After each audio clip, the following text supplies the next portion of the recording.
আমাদের অ্যালটমেন্ট কিন্তু বিসিবি দেয়নি, আমাদের অ্যালটমেন্ট কিন্তু দিয়েছে ক্রীড়া ও যুব মন্ত্রণালয়। পোস্টে ভোট করতে পারবে যারাই পার্মানেন্ট মেম্বার, সেখান থেকে তারা ভোট করতে পারবে। যারাই মেম্বার হবে, পার্মানেন্ট মেম্বার হবে বা লাইফ মেম্বার হবে, তারাই ইলেকশন করতে পারবে। তামিম ভাই আসে, উনি ভার্চুয়ালি যোগ হয়।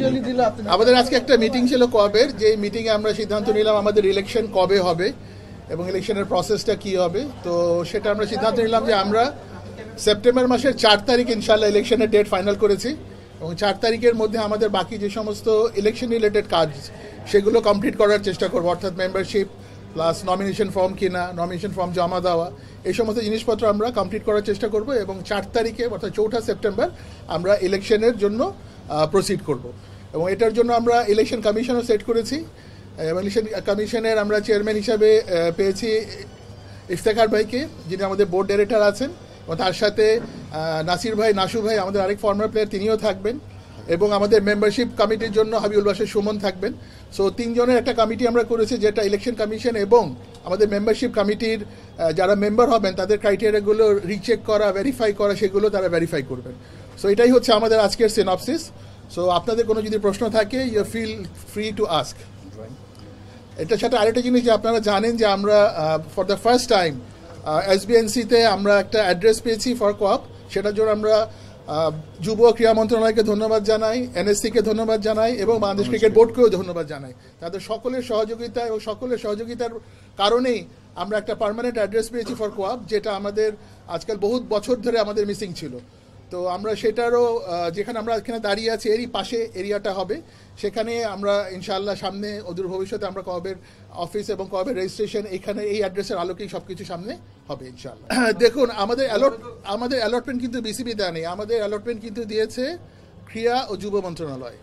ঠিক আছে, এনএসসির কাছ থেকে আমরা নিয়েছি, আমরা কিন্তু এনএসসির মাধ্যমে এই লোকেশনটা পেয়েছি।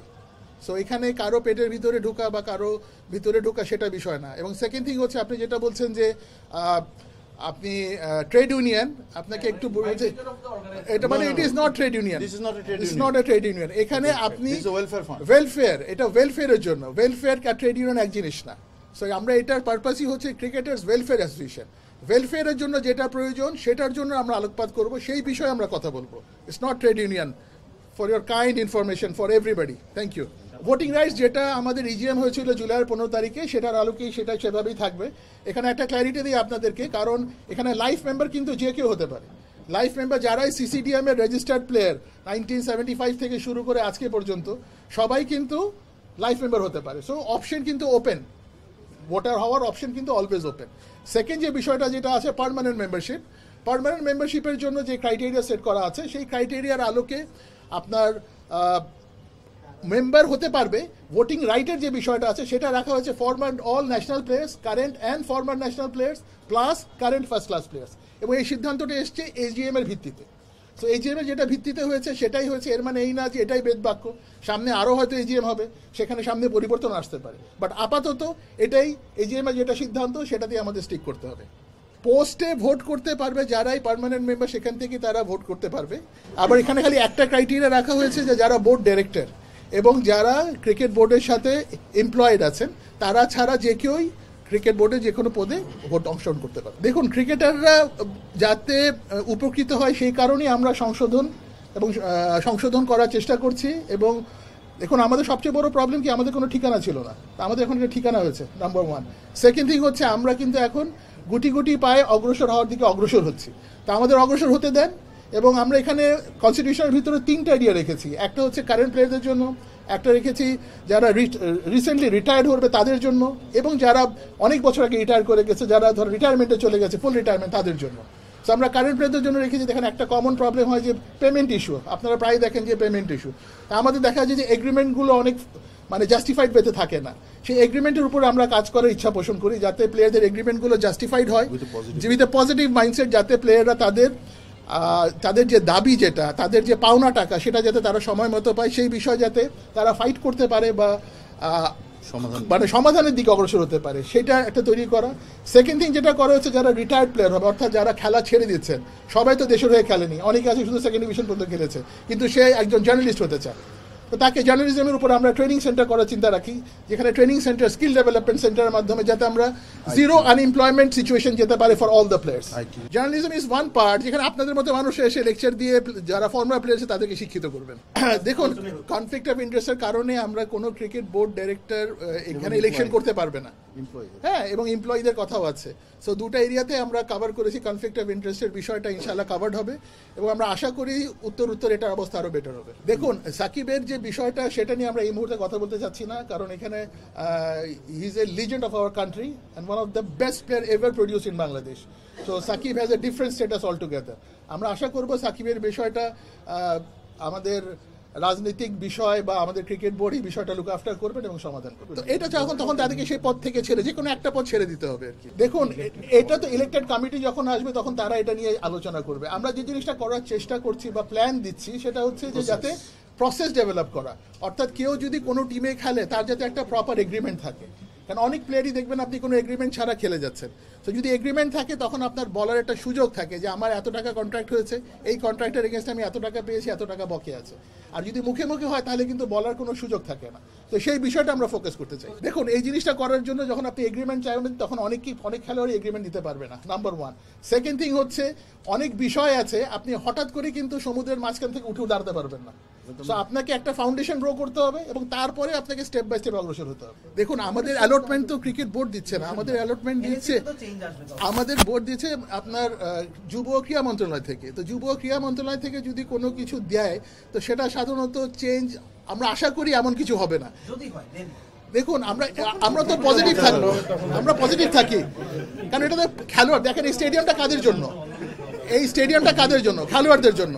তো এটা খেলোয়াড়দের ওয়েলফেয়ার অ্যাসোসিয়েশন। তো খেলোয়াড়দের ওয়েলফেয়ার অ্যাসোসিয়েশনে আমার মনে হয় না ধরে কোনো সমস্যা হবে। যারাই মেম্বার হবে, পার্মানেন্ট মেম্বার হবে বা লাইফ মেম্বার হবে, তারাই ইলেকশন করতে হবে। দেখুন, আমাদের সামনে নতুন কমিটি আসবেন, ইলেকশনের পরে তারা সেই বিষয়ে আলোচনা করবেন এবং তারা সেই জিনিসটার পদক্ষেপ নেবেন এবং সেখানেও অপশন থাকবে, কারণ প্রত্যেক জেলাতেই কোনো না কোনো ক্রিকেটাররা আছেন, তারা সেই বিষয়গুলো সেন্ট্রাল কমিটির সাথে কথা বলে সমাধান করে অগ্রসর হবে। আপনারা দেখছেন যে এর আগে কখনো এভাবে কুয়াবের সাথে কোনো প্লেয়ার, বিশেষ করে কারেন্ট প্লেয়ার, কখনো ইনভলভ ছিল না। কারণ আমরা ফিল করতাম যে যারা এর আগে দায়িত্বে ছিল তারা আমাদের জন্য কাজ করবে, এই আশায় কিন্তু আমরা লাস্ট 15 বছর বা 20 বছর বা 30 বছর আমরা কিন্তু তাদের অপেক্ষায় কাটিয়ে দিয়েছি বা তাদের উপর নির্ভর করে আমরা কিন্তু একটা লম্বা সময় সাফার করেছি। তো আমরা সাফার করার পরে আমরা এখন রিসেন্ট এখানে দেখতে পাচ্ছেন ন্যাশনাল টিম থেকে শুরু করে ফার্স্ট ক্লাস ইভেন ফার্স্ট ডিভিশনের প্লেয়াররাও কিন্তু এখানে উপস্থিত আছেন। তো আমরা প্রত্যেকটা সেক্টর থেকে চেষ্টা করেছি সবাইকে আনার, সবার সমস্যাটা শোনার, এবং আমাদের কোনো একজন পার্সোনাল ব্যক্তির কারণে ক্রিকেট থেমে থাকতে পারে না।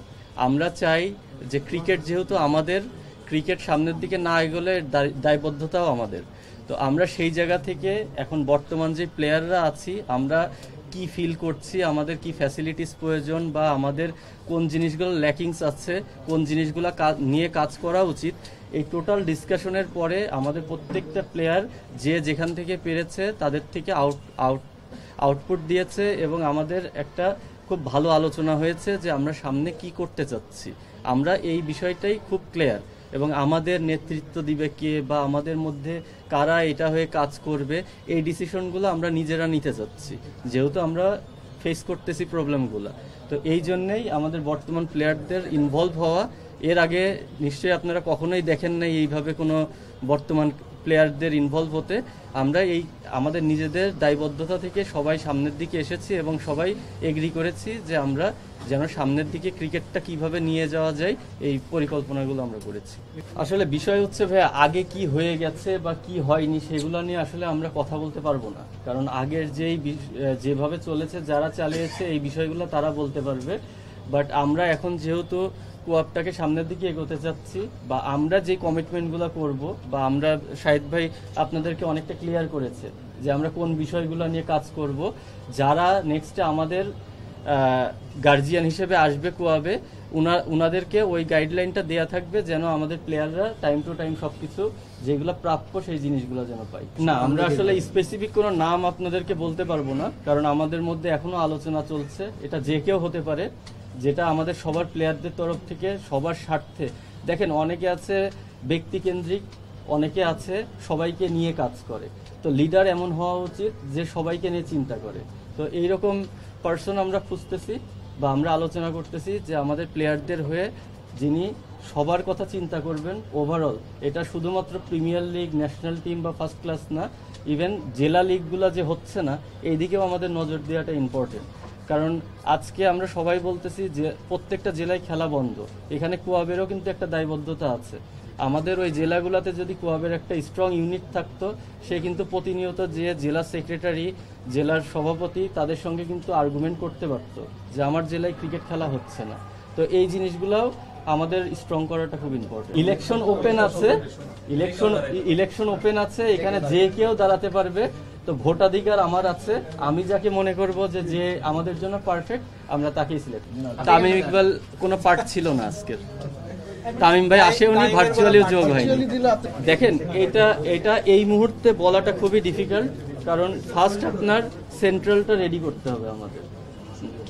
আমাদের ব্যাকগ্রাউন্ডটা আগে স্ট্রং করতে হবে। যখন আমরা ব্যাকগ্রাউন্ডটা স্ট্রং করতে পারবো তখন আমরা এই আদার্স যে জিনিসগুলা আমরা এটা পরিকল্পনার মধ্যে, আমি কিন্তু ক্লিয়ার করেছি পরিকল্পনার মধ্যে আছে, কিন্তু ওইটা কার্যকর হবে তখনই যখন আমাদের সেন্ট্রালটা স্ট্রং হবে এবং তারপরে আস্তে আস্তে আমরা জিনিসগুলো ছড়িয়ে দেওয়ার চেষ্টা করব। দেখেন এটা তো সবার সম্মতিক্রমে হয়েছে, এটা কারো পার্সোনাল ব্যক্তিগত ডিসিশনে হয়নি। এটা ওখানে যারা উপস্থিত ছিলেন, কোয়াবের সাথে যে মিটিংগুলো হয়েছে, মিটিংয়ে যারা ছিলেন সবার সম্মতিক্রমে কিন্তু ডিসিশনগুলো হয়েছে। For more updates, subscribe to our YouTube channel and click on the bell icon. Follow us on Facebook and Instagram. Download T-Sports app to enjoy exciting games and highlights. Visit tsports.com.